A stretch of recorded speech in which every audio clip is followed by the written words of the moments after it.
Evani popo me.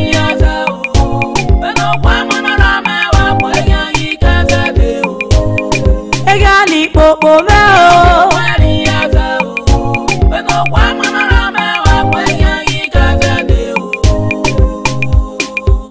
Tu wavyo kwari ese o. Inu wa manara meva kwa ikeze dio wa o. Tu wavyo kwari ese o egya. Inu wa manara meva kwa ikeze dio wa o. Whatever uko sazi yu mama kome. We mega sagmo, tiga museveni yo. We mega sagmo, tiga museveni yo. Binu wa manara meva mo weke zeti o wa o. Isi yu mama kom, ega na we nege bame. Memwe webo, ega na wo deri ro. Mesi yo toni kia ome, ega na we nege bame. Binu wa manara meva mo weke zeti o wa o.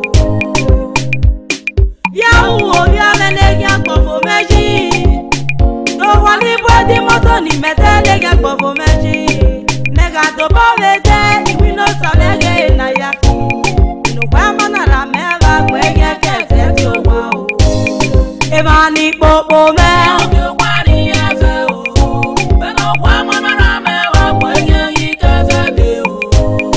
egani popo me o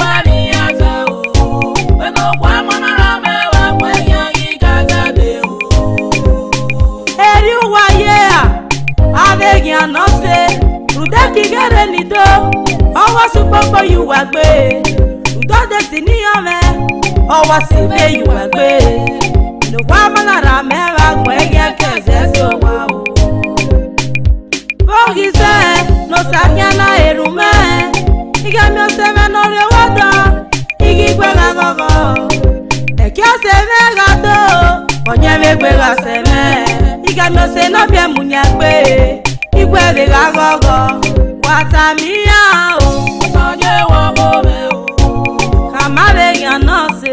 Osanye wa bobe o. Ọmọ ni gwala. Osanye wa bobe o. Webo na gbọn wiseti yo. Osanye wa bobe o. Iwina ni gwala. Osanye wa bobe o. Uwese o Jesu. Osanye wa bobe o.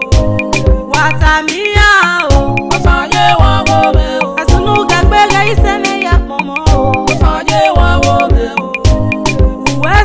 Jesu, Osanye wa bobe o.